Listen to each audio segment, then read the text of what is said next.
नमस्ते, प्रणाम, राम राम, दीदी बहनी बाबू भैया अम्मा चाची सबसे प्रणाम बा। और हम अपने चंदा देहाती लोकगीत चैनल पर आप सबका बहुत बहुत स्वागत करत है।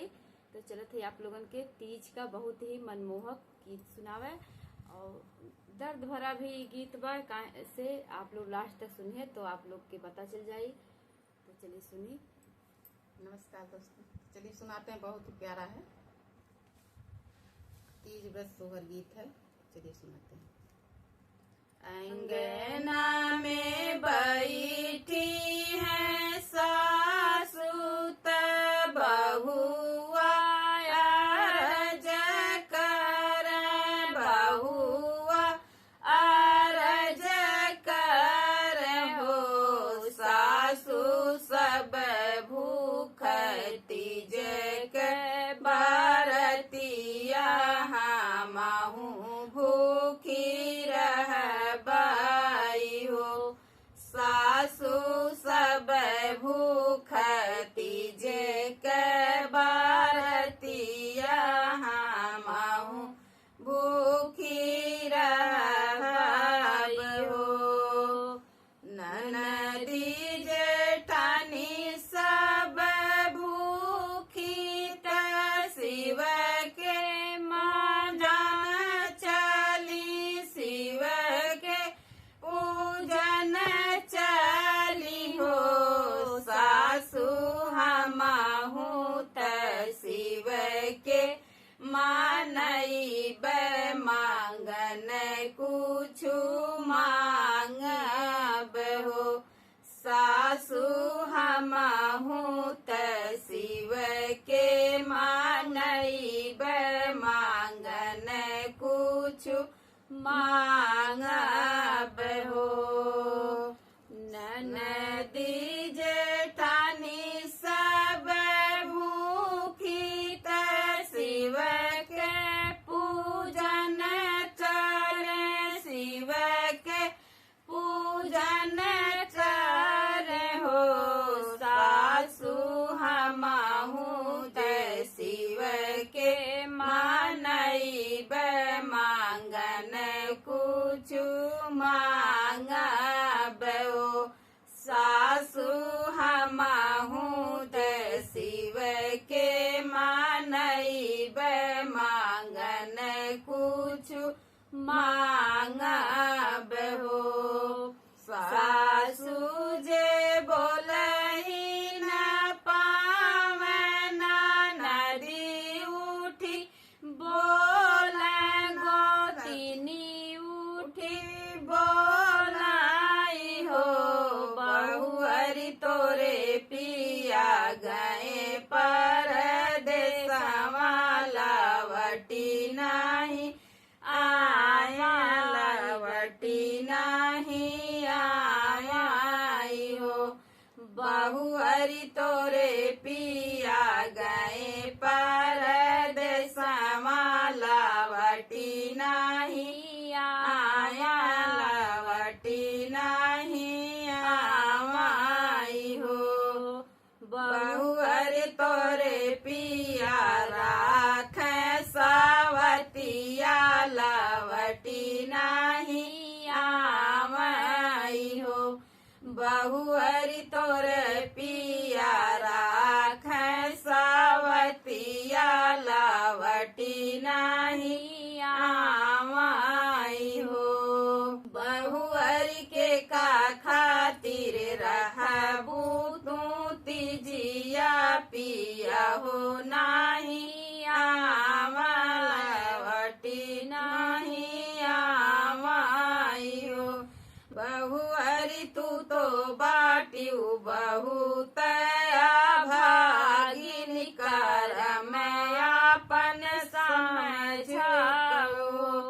बहुअरी तू तो बाटियू बहुत भागिनी, कर मैं अपन समझाओ।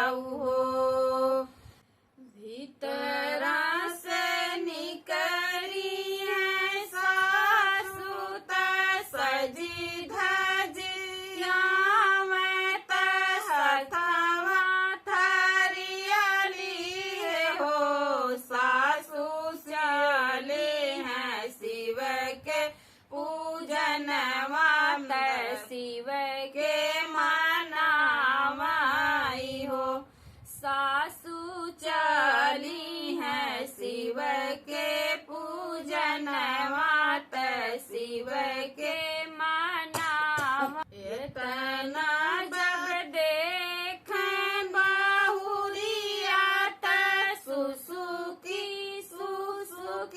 रोवे सुसुकी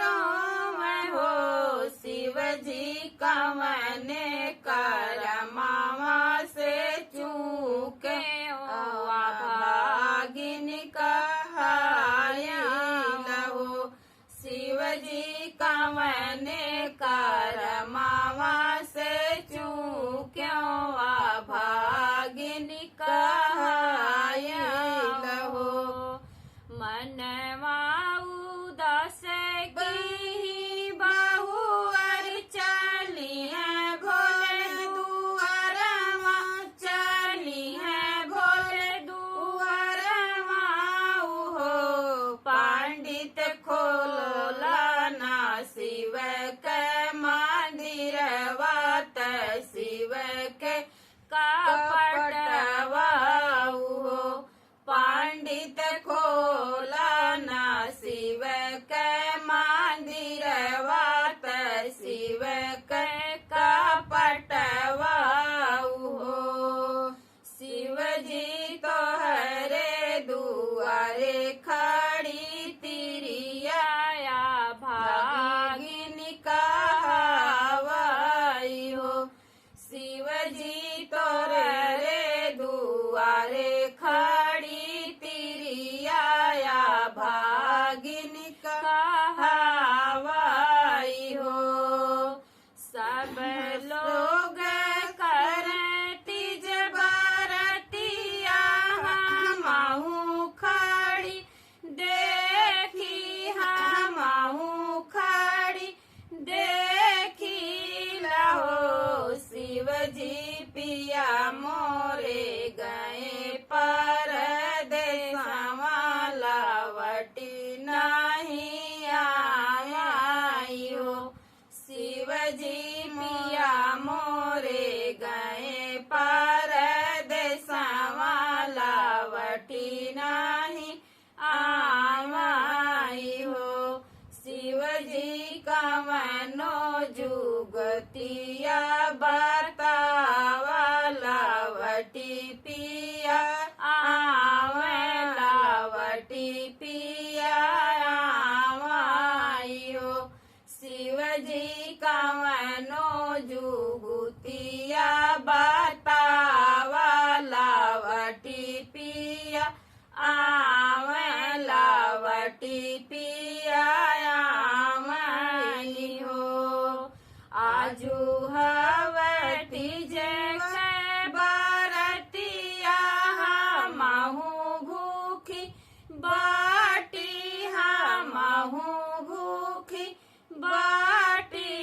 हो शिव जी अमर करा हमारो से नूरवा लावटी पिया आई हो शिव जी अमर करा हमारो से नूरवा लावटी पिया आई हो शिव जी जमन सुहाग दिहा गौरा मैया वैसे हमें दिहा हो शिव जी जवन सुहाग दिहा गौरा मैया वैसे हमें दिहा हो शिव जी वैसे सुहाग हमें दिहा लावटी पिया आई हो शिव जी वैसे सुहाग हमें दिहा लावटी पिया आवाई हो शिव जी नहीं सुनबा हमारी विपतिया त प्राण त्याग देबाई हो शिव जी नहीं सुनबा हमारो बिनतिया प्राण त्यागी देवाई हो। बाबा तोहरे दुआरे मारी जाब लावटी नाही जाबाई हो। बाबा तोहरे दुआरे मारी जाब लावटी नाही जाबाई हो। इतनी बचनी सुनी शिवजी त मंदिर में प्रकट भाई, मंदिर में प्रकट भाई हो। बेटी जनी रोवा पोछा आसुइया से नूराया मर रहिला लटी पिया आई हाई हो। बेटी जनी रोवा पोछाया सुइया तैसे नूराया मर रहिला लटी पिया आई हाई।